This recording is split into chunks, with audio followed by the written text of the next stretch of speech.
एका गावात घडलेली एक भयानक घटना, ज्याचा विचार करून तुम्हाला थरथरायला होईल आणि मनामध्ये एक वेगळीच भीती निर्माण होईल.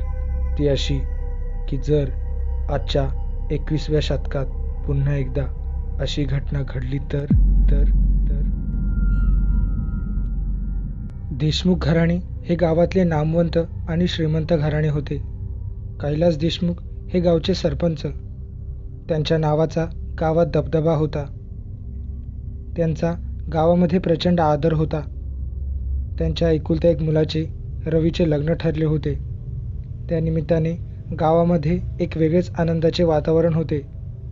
जणू पूर्ण गावामध्ये उत्सवाचे वातावरण निर्माण झाले होते. रवी हा शिक्षणानिमित्ताने परगावी शहरात राहिला होता. त्याचे नुकतेच शिक्षण पूर्ण झाले होते आणि तो एका नामवंत कंपनीत कामाला लागला होता. लग्न ठरल्याने एका महिन्याची सुट्टी काढून तो गावी त्याच्या घरी आला होता. त्याचे लग्न शेजारच्या गावचे सरपंच महेशराव त्यांची मुलगी पूजासोबत जमले होते. पूजा आणि रवी ह्या दोघांची भेट कॉलेजमध्ये झाली होती. दोघे एकमेकांना खूप पसंत करत होते. त्यातूनच त्या दोघांनी लग्न करण्याचे ठरवले होते. त्यांच्या या निर्णयाला त्या दोघांच्या घरूनही परवानगी मिळाली होती. ते दोघे खूप खुश होते. लग्नाला 15 दिवस बाकी होते. रवीच्या घरी सर्व खूप खुश होते. रवी देखील खूप आनंदात होता. त्याने त्याच्या सर्व मित्रांना त्याच्या लग्नाचे आमंत्रण दिले होते. घरी पाहुणी मंडळी जमली होती. लग्नाला 2 दिवस बाकी होते. रवी रात्रीचे जेवण आटपून पूजाला भेटण्यासाठी त्याच्या गावातून निघाला होता. रात्रीची वेळ होती. तो एकटाच पायवाटेने चालत होता. सुनसान रस्ता होता. आजूबाजूला उंच उंच झाडे आणि जंगलातील ती भयान शांतता. त्याच्याच पावलांचा आवाज त्याला स्पष्ट ऐकू येत होता. तेवढ्यात एका झाडाच्या मागून त्याला एक म्हातारा त्याच्याच दिशेने येताना दिसला. त्याचं वय साधारण 70च्या पुढे असेल. रवीने टॉर्च त्याच्या दिशेने फिरवली तर तो म्हातारा रवीच्या समोर येऊन उभा राहिला आणि म्हणाला, काय रे पोरा, तू सरपंचाचा पोर ना? कुठं चाललायस एवढ्या राती? लगीन आहे ना तुझा परवा? त्यावर रवी हो म्हणाला. असा नवऱ्या मुलाने लग्न व्हायच्या आधी रात्रीची बाहेर फिरू नये. तिच्या नजरेत येशील तू. त्यावर रवी म्हणाला, कोण ती आणि कोणाच्या नजरेत येईन मी? तेवढ्यात रवीची टॉर्च बंद झाली आणि त्याच्या समोरून जोरात कोणीतरी पळत गेल्याचे त्याला जाणवले. त्याने कशी तरी टॉर्च ऑन केली आणि बघतो तर काय, तो म्हातारा अदृश्य झाला होता. हे सर्व बघून रवी खूप घाबरला. त्याला भीतीने घाम फुटला. मग त्याच्या मनामध्ये असंख्य प्रश्न घर करू लागले.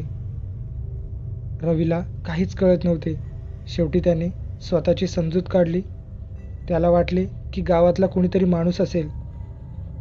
त्याने त्या म्हाताऱ्याच्या बोलण्याकडे दुर्लक्ष केले आणि तो सरळ चालत गेला.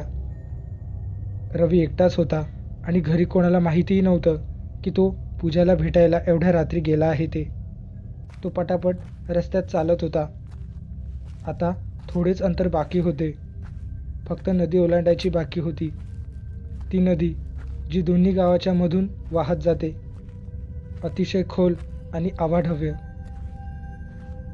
रात्रीच्या काळ्याकुट्ट अंधारात तिचं रूप अजूनच भयकारी वाटे. तो त्या नदीच्या पुलावरून चालत होता तर त्याची नजर पुलाच्या खाली नदीच्या खालच्या दिशेला गेली. तिथे असलेले स्मशान त्याला दिसले. रवी हा नवजवान तरुण, त्यामुळे कदाचित ती भयान स्मशानभूमी बघून त्याला भीती वाटली नसावी. त्याने स्मशानभूमीकडे दुर्लक्ष केले आणि तो सरळ चालत राहिला.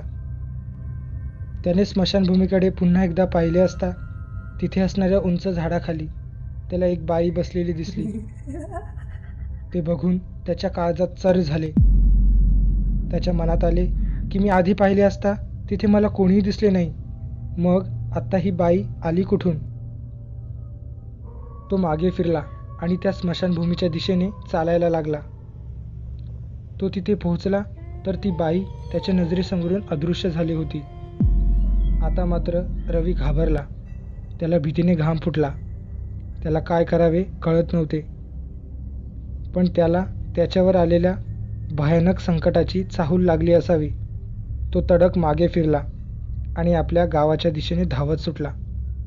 अचानक त्याला मागून स्मशानभूमीकडून वाचवा वाचवा असे आवाज येऊ लागले. त्याला वाटले की कोणाला तरी मदत पाहिजे असेल. तो हिम्मत करून मागे फिरला आणि स्मशानात पोहोचला तर त्याला तिथे एक चिता जळताना दिसली आणि तो वाचवा वाचवा आवाज त्याच जळणाऱ्या चितेतून येत होता. हे सर्व दृश्य बघून रवी खूप घाबरला. त्याने जोरात त्याच्या गावाच्या दिशेने पळ काढला. तो जोरात पळत होता. त्याला असे जाणवत होते की त्याचा पाठलाग कोणीतरी करतंय. पळता पळता त्याच्या पायाला जोरात ठेच लागली आणि तो जमिनीवर पडला. त्याला उठण्याचीही हिंमत होत नव्हती. त्याचा घसा कोरडा पडला होता आणि पायात गोळे आले होते. रवीने आता हार मानली होती. त्याने तसेच पडून घेतले. बराच उशीर झाला होता. रवीचे घरचे रवीला खूप शोधत होते. त्यांना रवीची खूप काळजी वाटत होती, कारण तो बरेच वर्ष गावाच्या बाहेर राहत असल्याने गावचा बराचसा परिसर त्याच्यासाठी नवीन होता. त्यामुळे आपला रवी कुठल्या संकटात तर सापडला नसेल ह्या विचाराने त्याचे घरचे अजूनच घाबरले होते. सर्व रवीला शोधण्यासाठी निघाले. दिवस उजाडला, पण अजूनही रवीचा शोध लागला नव्हता. सर्वच त्याला शोधत होते. तेवढ्यात तो सर्वांना घरी येताना दिसला. तो कोणाशीच काही बोलला नाही. त्याच्यासोबत बोलण्याचे सगळेच प्रयत्न करत होते, पण तो काहीच बोलत नव्हता आणि त्याने स्वतःला एका खोलीमध्ये बंद करून घेतले. लग्नाचा दिवस आला. रवी अचानक पहिल्यासारखा वागू लागला. सगळ्यांना वाटले की रवी बरा झाला असावा. पुन्हा एकदा लग्नाची तयारी सुरू झाली. सर्वांना खूप आनंद झाला. बैलगाड्या तयार केल्या होत्या. सर्व वऱ्हाड नवरीच्या गावाला जायला निघाला होता. पण रवीने त्या नदीच्या दिशेने जाण्याचा हट्ट धरला होता.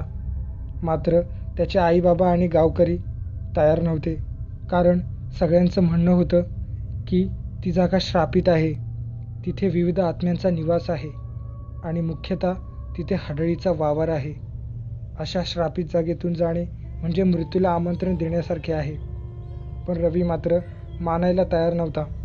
शेवटी त्याने त्याच्या आईवडिलांना तयार केले. सर्व नदीच्या दिशेने पायवाटेने निघाले, पण गावकरी मात्र गेले नाही. रवी, त्याचा परिवार आणि त्याचे मित्र असे सर्वच जाण्यासाठी निघाले. 4 बैलगाड्या निघाल्या. त्यांचा प्रवास सुरू झाला. पूर्ण वऱ्हाड त्या नदीच्या दिशेने गेला हे खरं, पण परत कधीही आला नाही. खूप चौकशी केली, खूप शोधले, पण ते सर्वच अजूनपर्यंत भेटले नाही. त्यांच्यासोबत काय घडले असेल हे अजूनही अज्ञातच आहे.